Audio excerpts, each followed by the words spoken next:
હાલ તો રાજ્યભરમાં વરસાદી માહોલ જામેલો જોવા મળી રહ્યો છે અને તેની વચ્ચે સવારે 6 થી લઈ 8 વાગ્યા સુધીમાં કુલ 27 તાલુકા એવા છે કે જ્યાં વરસાદ પડ્યો છે।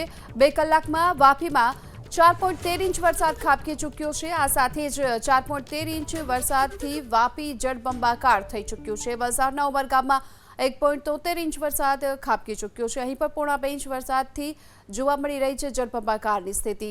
તો દક્ષિણ ગુજરાતમાં મેઘરાજાની એન્ટ્રીથી હાલ તો જે પ્રકારે અમુક જગ્યાઓ પર પાણી ભરાવાની પણ શરૂઆત થઈ ચૂકી છે, જે પ્રશાસનની પોલ ખોલતા જોવા મળી રહ્યા છે। સવારે 6 થી 8 વાગ્યા દરમિયાન કુલ 27 તાલુકામાં વરસાદ નોંધાયો છે। વાપીમાં 4 ઇંચ વરસાદ છે। આ સાથે જ વાપી જળબંબાકાર જોવા મળી રહ્યું છે। વલસાડના ઉમરગામમાં પણ પોણા 2 ઇંચ સુધીનો વરસાદ નોંધાયો છે। આ સાથે પારડીમાં 1.54 ઇંચ વરસાદ છે। વલસાડમાં પણ 1.18 ઇંચ વરસાદ ખાબકી ચૂક્યો છે। સુરતના પલસાણાની વાત કરીએ જ્યાં 1 ઇંચ વરસાદ નોંધાયો છે।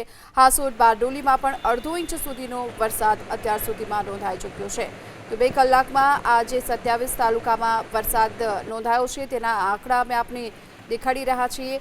હાસોટ બારડોલીમાં અડધો ઇંચ વરસાદ છે। આ સાથે નસવાડી, સુરત શહેર, ગરુડેશ્વર, વંથલીમાં છૂટોછવાયો વરસાદ નોંધાયો છે। તેની સાથોસાથ નાંદોદ, અરેઠ, માણાવદર, જૂનાગઢમાં પણ છૂટોછવાયો વરસાદ નોંધાયો છે।